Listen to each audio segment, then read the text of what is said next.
Hi friends, ఎలా ఉన్నారు? Friends, ఒక మహిళ సాదాసీదా దుస్తుల్లో ఒకరోజు మార్కెట్కు వచ్చింది. ఒక సాధారణ అమ్మాయిలా కనబడుతున్న ఆమె నిజానికి ఒక ఐపీఎస్ అధికారి. ఈ విషయం అక్కడున్న ఎవ్వరికీ తెలియదు. ఆ రోజు మార్కెట్లో కూరగాయలు కొంటూ ఉండగా అనుకోకుండా అక్కడికొచ్చిన ఒక పోలీస్ కూరగాయలు తీసుకుని డబ్బులు ఇవ్వకుండా వెళ్లబోయాడు. సార్, డబ్బులిచ్చి వెళ్ళండి అని ఆమె అడిగితే ఇన్స్పెక్టర్ దురుసుగా జవాబిచ్చాడు. మీరెవరు అంటూ ఆయన ఆ మహిళతో వాదించడం ప్రారంభించాడు. ఇదంతా గమనిస్తున్న అక్కడి వాళ్లు గుంపుగా నించుని చూస్తున్నారు. చాలాసేపటి తర్వాత ఆ పోలీసు సహనం కోల్పోయి అందరి ముందు ఆ మహిళను చెంపదెబ్బ కొట్టినా ఆ మహిళ సాధారణ మహిళ కాదని, నిజాయితీకి మారుపేరుగా ఉన్న ఐపీఎస్ అధికారి అని అతనికి అస్సలు తెలియదు. అయితే ఆ తర్వాత ఏం జరిగిందో చూసి ప్రజలు ఆశ్చర్యపోయారు. ఫ్రెండ్స్, ఆ తర్వాత ఏం జరిగిందో తెలియాలంటే చివరి వరకు ఈ వీడియో మీరు స్కిప్ చేయకుండా చూడండి. అంతకంటే ముందు మీలో ఎవరైనా మా ఛానల్ని సబ్స్క్రైబ్ చేసుకోకపోయి ఉంటే గనక వెంటనే సబ్స్క్రైబ్ చేసుకోండి. పక్కనే ఉన్న బెల్ సింబల్ని ప్రెస్ చేయడం మాత్రం మర్చిపోవద్దు. అసలు ఇంతకీ ఏం జరిగిందో మొదటి నుంచి ఆ కథ ఏంటో ఇప్పుడు ఈ వీడియోలో తెలుసుకుందాం. ఆ రోజు యథావిధిగా తెల్లవారింది. సూర్యుడు ఉడాయించాడు. పొద్దున్నే ఎవరికి వాళ్ళు వాళ్ళ పనుల్లో బిజీ అయిపోయారు. అక్కడ ఒక పెద్ద బంగ్లా ఉంది. ఆ బంగ్లా మరెవరిదో కాదు, చిన్న వయసులోనే ఐపీఎస్ అధికారి అయిన కావ్య సింగ్ది. బయట నుంచి చూస్తే ఆ బంగ్లా అధికారానికి, హోదాకు చిహ్నంగా కనిపించింది. కానీ లోపలి ప్రపంచం పూర్తిగా భిన్నంగా ఉంది. ఆ రోజు కావ్య బాల్కనీలో నిలబడి ఉదయిస్తున్న సూర్యుని చూస్తోంది. చేతిలో టీ కప్పు ఉంది, కానీ వేరే ఏదో ఆలోచిస్తూ ఉంది. తండ్రి మాటలు పదే పదే గుర్తుకు చేసుకుంటోంది. ఆమె తండ్రి ఒక సాధారణ పాఠశాల ఉపాధ్యాయుడు. అతను తన జీవితమంతా నిజాయితీగానే జీవించాడు. కావ్యకు కూడా అలాగే ఉండాలని ఎప్పుడూ చెబుతూ ఉండేవాడు. అయితే తన తండ్రి మరొకటి కూడా చెప్పాడు. అసలైన భారతదేశం ఫైళ్లలో కాదు, వీధుల్లో, మార్కెట్లలో కనబడుతుంది అని చెప్పాడు. ఆ మాట ఎందుకో పదే పదే గుర్తుకొచ్చింది. ఎందుకో తెలియదు. ఆ రోజు కావ్య డిసైడ్ అయ్యింది, తన తండ్రి నేర్పిన ఈ పాఠాన్ని తాను స్వీకరిస్తానని.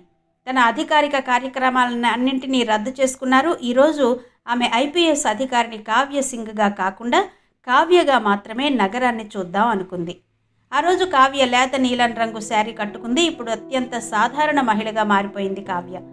ఈరోజు మిషన్ వేరు. తాను ఒంటరిగా ఉన్నా వెనకనే తన బాడీ గార్డ్స్ ఉన్నారు. ఒక్క ఆదేశం ఇస్తే చాలు, ఏదైనా చేస్తారు. కావ్య తన పాత స్కూటీని తీసుకుని బంగ్లా నుంచి బయటకొచ్చింది. నగర వీధుల్లో గాలి ఆమె ముఖాన్ని తాకింది.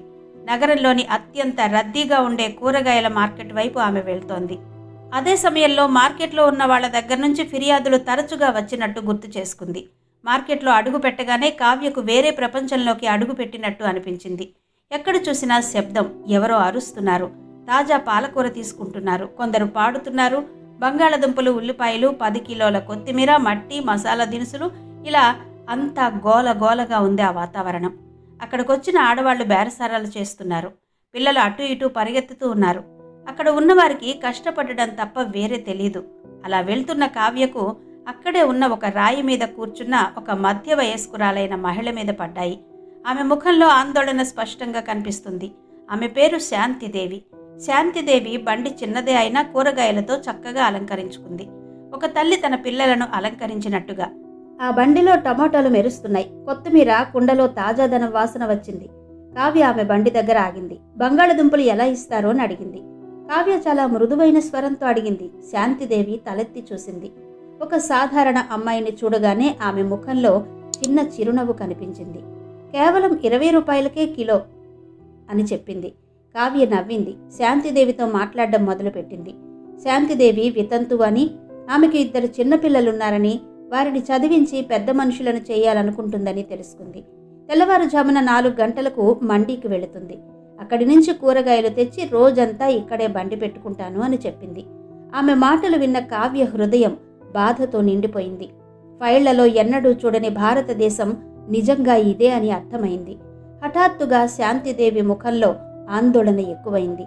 చిన్న పని చేస్తావా అని కావ్యను అడిగింది. నా చిన్న కొడుకు స్కూల్ నుండి ఇంటికొస్తున్నాడు, కానీ ఈరోజు వాడికి ఆరోగ్యం బాగాలేదు.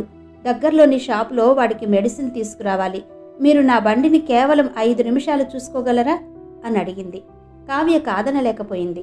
కంగారు పడకండి, రిలాక్స్ అయ్యి మీ అబ్బాయికి మెడిసిన్ తీసుకురండి అంది.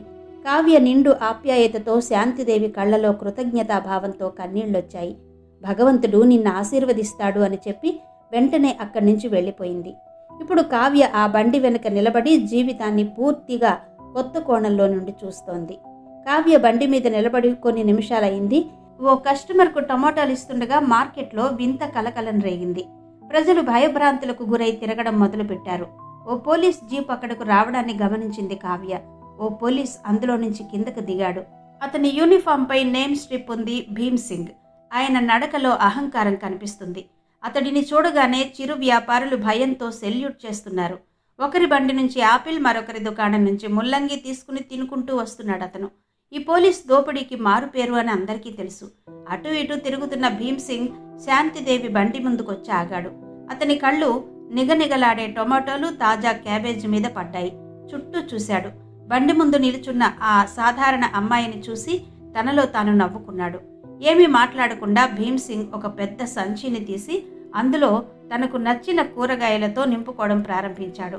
2 కిలోల బంగాళదుంపలు, కిలో టమోటాలు, ఒక పెద్ద క్యాబేజీ, కొన్ని నిమ్మకాయలు అందులో వేశాడు. అతని బ్యాగ్ దాదాపు నిండిపోయింది. కావ్య నిశ్శబ్దంగా అంతా చూస్తోంది. తన పొదుపు మొత్తాన్ని ఈ కూరగాయల మీద పెట్టుబడి పెట్టిన శాంతిదేవి అలసిపోయిన ముఖం ఆమెకి గుర్తుకొచ్చింది. ఇది కేవలం కూరగాయల దొంగతనం మాత్రమే కాదని, అది ఒక పేదవాడి కష్టం యొక్క దోపిడీ అని అర్థమైంది. ఇది ఆమె పిల్లల భవిష్యత్తును దొంగిలించడమే. భీమ్ సింగ్ బ్యాగ్ తీసుకుని నడవడం మొదలుపెట్టగానే కావ్య చాలా ప్రశాంతమైన, దృఢమైన స్వరంతో ఆయన్ని అడ్డుకుంది. ఒక్క నిమిషం ఆగండి. భీమ్ సింగ్ తన చెవులను నమ్మలేక వెనక్కి తిరిగి చూశాడు. ఆ రోజు వరకు మార్కెట్లో ఆయన్ని ఆపడానికి ఎవరూ సాహసించలేదు. వెంటనే కావ్య, నువ్వు తీసుకున్న కూరగాయలకు డబ్బివ్వు అని అడిగింది. ఇది వినగానే భీమ్ సింగ్ ముఖంలో వ్యంగ్యమైన చిరునవ్వు కనిపించింది. అతను బిగ్గరగా నవ్వాడు. నేనెవరో నీకు తెలీదా? ఇన్స్పెక్టర్ భీమ్ సింగ్. నా పేరు వింటే ఇక్కడ వాళ్ళందరూ వణికిపోతారు. కావ్య మొహంలో ఏమాత్రం భయం లేదు. మీరెవరైనా సరే సరుకులు తీసుకుంటే డబ్బులు కట్టాల్సిందే అంది. కావ్య అతడితో అలా మాట్లాడడం అక్కడి వారందరూ చూశారు. తన పరువు మట్టిలో దొరుకుతోందని భీమ్ సింగ్ భావించాడు. కోపంతో ముఖం ఎర్రబడింది. నన్ను డబ్బడిగే ధైర్యం నీకెలా వచ్చింది అన్నాడు. కావ్య తిరిగి మళ్లీ డబ్బులు అడిగింది.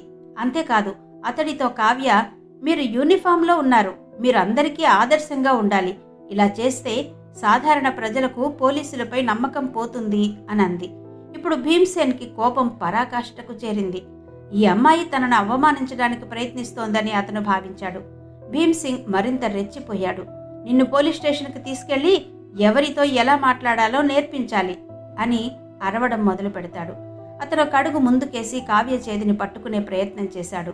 కావ్య ఏమాత్రం భయపడకుండా అతని చేతిని ఒడిసి పట్టుకుంది. ఇప్పుడు ఇన్స్పెక్టర్ కోపం నషాళానికి అంటుకుంది. వెంటనే తన సర్వశక్తులతో కావ్యను చెంపదెబ్బ కొట్టబోయాడు.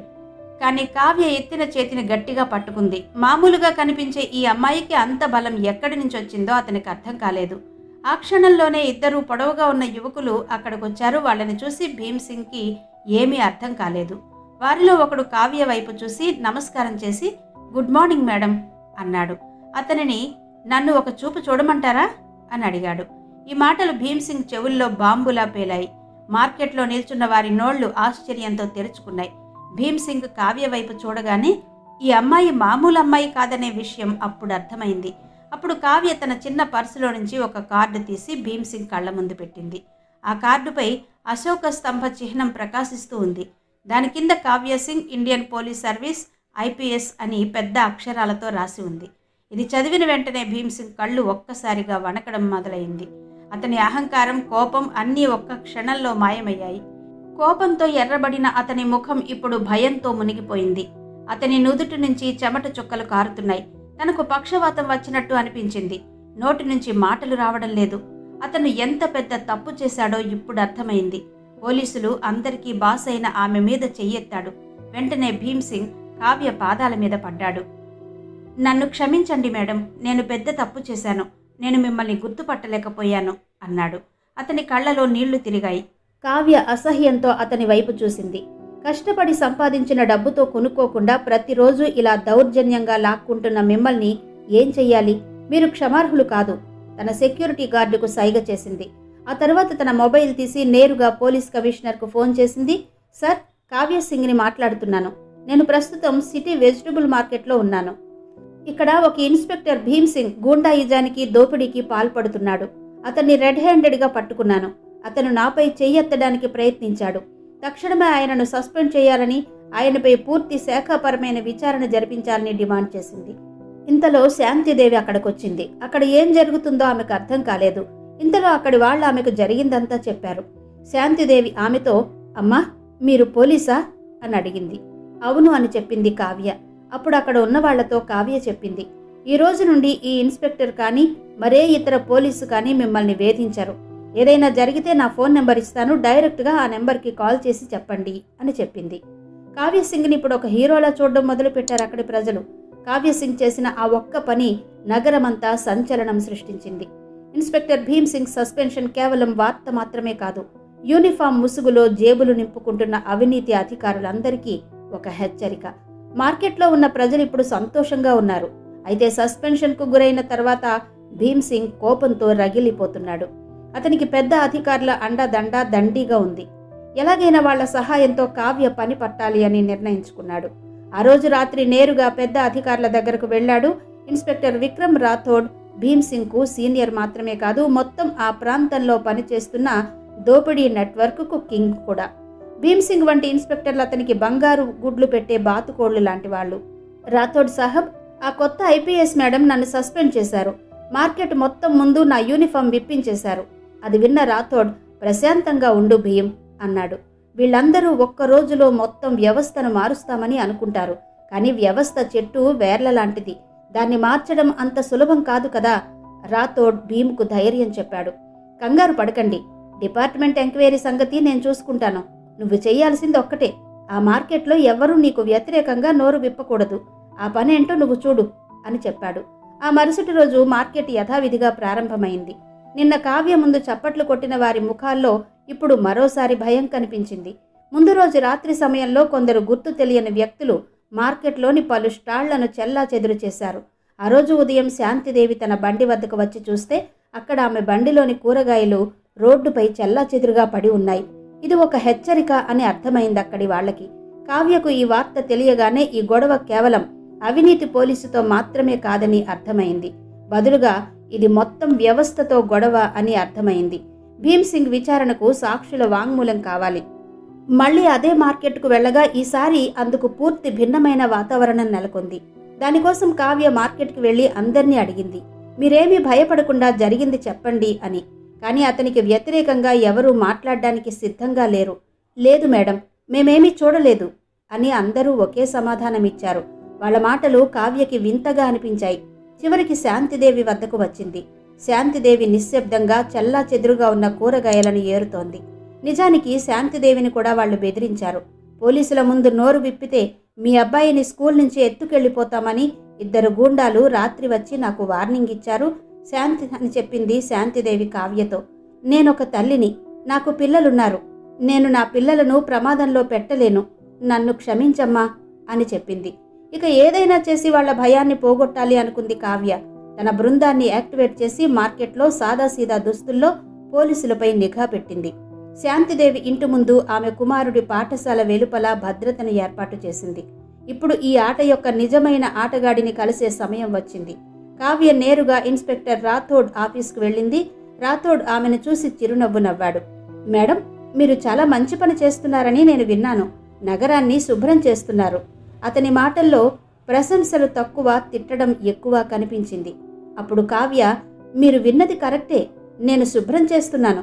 కానీ ఆ మురికి యొక్క లోతు చాలానే ఉంది అని చెప్పింది. రాథోడ్కు విషయం అర్థమైంది. స్వరం మార్చాడు. చూడండి మేడం, మీకు ఈ వ్యవస్థ అర్థం కావడం లేదు. భీమ్ సింగ్ చేసింది తప్పే, కానీ చిన్న చిన్న విషయాలకు అంత ప్రాముఖ్యత ఇవ్వకూడదు. విచారణను ఆపించండి. అప్పుడు కావ్య ఇన్స్పెక్టర్ రాథోడ్తో, ఒక పేద మహిళ కష్టపడి సంపాదించిన డబ్బును దోచుకున్నాడే కాకుండా అతను చేతిని నాపైకి ఎత్తడం మీకు చిన్న విషయం అవ్వచ్చు. నా దృష్టిలో ఇది తీవ్రమైన నేరమని, నేరం చేసిన వ్యక్తి ఎవరైనా సరే శిక్షించాల్సిందే అని చెప్పింది. కావ్య గొంతులో దృఢత్వం కనిపించింది. రాథోడ్ ఇప్పుడు అసలు రంగుకొచ్చాడు. మేడం, నేను మీకు సలహా ఇస్తున్నాను, నమ్మండి. లేకపోతే ఈ వ్యవస్థ యొక్క బురదలో కూరుకుపోవాల్సి వస్తుంది. కావ్య రాథోడ్ ఆఫీసు నుంచి బయటకొచ్చేసింది. మరుసటి రోజు ఉదయం మళ్ళీ అదే మార్కెట్కు వెళ్లిన ఆమె ఈసారి ఒంటరిగా వెళ్లలేదు. ఆమె వెంట కొన్ని మీడియా కార్లు కూడా ఉన్నాయి. మార్కెట్ మధ్యలో మైక్ తీసుకుని మాట్లాడడం మొదలుపెట్టింది. నా ప్రియమైన సోదర సోదరీమణులారా, నేను మీ దగ్గర ఓట్లు అడగడానికి ఇక్కడకు రాలేదు. నేను మీ ఐపీఎస్ అధికారి కావ్య సింగ్. ఈరోజు నేను ఒక సామాన్య పౌరుడిగా మీతో మాట్లాడడానికి వచ్చాను. ఆమె మాటలు విని అందరూ గుమిగూడడం మొదలుపెట్టారు. మీరంతా భయపడుతున్నారని నాకు తెలుసు. మిమ్మల్ని బెదిరిస్తున్నారని కూడా నాకు తెలుసు. మీరు నిజం మాట్లాడితే మీకు హాని జరుగుతుందని మీరు అనుకుంటున్నారు. కానీ నేను మిమ్మల్ని అడుగుతున్నాను, మౌనంగా ఉండడం ద్వారా మీరు సురక్షితంగా ఉంటారా? ప్రతిరోజు ఇలా భయంతోనే గడిపేస్తారు. మీ పిల్లలకు కూడా ఇదే నేర్పిస్తారు. భయంతో బతకడమా లేదా తలెత్తి నిర్భయంగా బతకడమా అనేది మీరే నిర్ణయించుకోవాలి. సత్యం కోసం ఎవరు ముందుకు వచ్చినా నేను ఈరోజు మీకు వాగ్దానం చేస్తున్నాను. అతడిని, ఆయన కుటుంబాన్ని కాపాడుకోవాల్సిన బాధ్యత నాపై ఉంది. నేను మీ మీద ఒక్క దెబ్బ కూడా పడకుండా చూసుకుంటాను అని చెప్పింది. అక్కడి ప్రజలు ఒకరి ముఖాలు ఒకరు చూసుకున్నారు. ఆ మాటలకు ప్రజల్లో మార్పు రావడం మొదలైంది. ముందుగా వచ్చింది శాంతిదేవి. శాంతిదేవిని చూసి మరో దుకాణదారుడు ముందుకొచ్చాడు. మేడం, భీమ్ సింగ్ ప్రతి నెల నా నుంచి 500 రూపాయలు తీసుకుంటున్నాడు. నేను సాక్ష్యం చెప్తాను అన్నాడు. ఆ తర్వాత ఒకరిద్దరు కాదు, 10ల సంఖ్యలో ముందుకొచ్చారు. జనం గుంపు ఇప్పుడు బలమైన గొంతుకగా మారింది. ఈ దృశ్యాన్ని చూసిన ఇన్స్పెక్టర్ రాథోడ్ భీమ్ సింగ్ కాళ్ల కింద భూమి జారిపోయింది. ఇప్పుడు భీమ్ సింగ్ ఆటలు సాగలేదు. అతడిని ఉద్యోగం నుంచి తొలగించడమే కాకుండా దోపిడీ, దాడి కేసులో జైలుకు కూడా పంపారు. అదే సమయంలో ఇన్వెస్టిగేషన్ ఇన్స్పెక్టర్ రాథోడ్ మీదకు కూడా రావడంతో అతని రికవరీ నెట్వర్క్ మొత్తం బట్టబయలైంది. అతడిని సస్పెండ్ చేసి అతనిపై పెద్ద ఎత్తున విచారణ చేపట్టారు. అలా కొన్ని నెలలు గడిచిపోయాయి. నగరంలో మార్కెట్ రూపురేఖలు మారిపోయాయి. ఇప్పుడు భయం లేని నమ్మకపు వాతావరణం అక్కడ నెలకొంది. ఇప్పుడు శాంతిదేవి బండి పెద్దదైంది. కొడుకు ఇప్పుడు మంచి స్కూల్లో చదువుతున్నాడు. ఇప్పుడు మరోసారి కావ్య సాధారణ దుస్తుల్లో అక్కడకు వెళ్ళింది. అప్పుడు ఆ మార్కెట్లో ఉన్న వ్యాపారులందరూ కావ్యకు దండం పెట్టడం మొదలుపెట్టారు. శాంతిదేవి చాలా ఆనందంతో, తల్లి, నీ వల్లే ఇదంతా సాధ్యమైంది. నువ్వే లేకపోతే మా పరిస్థితి ఎలా ఉండేదో ఊహించుకుంటేనే భయంగా ఉంది అని చెప్పింది. ఆ మాటలకు కావ్య చాలా పొంగిపోయింది. చూశారు కదా ఫ్రెండ్స్, ఒక ఐపీఎస్ అధికారి తలుచుకుంటే ఎంతటి పని చేయగలదో. ఫ్రెండ్స్, ఈ వీడియో మీకు ఎలా అనిపించిందో కమెంట్ బాక్స్లో చెప్పండి. మా ఈ వీడియోని లైక్ చేసి షేర్ చేయడం మాత్రం మర్చిపోవద్దు.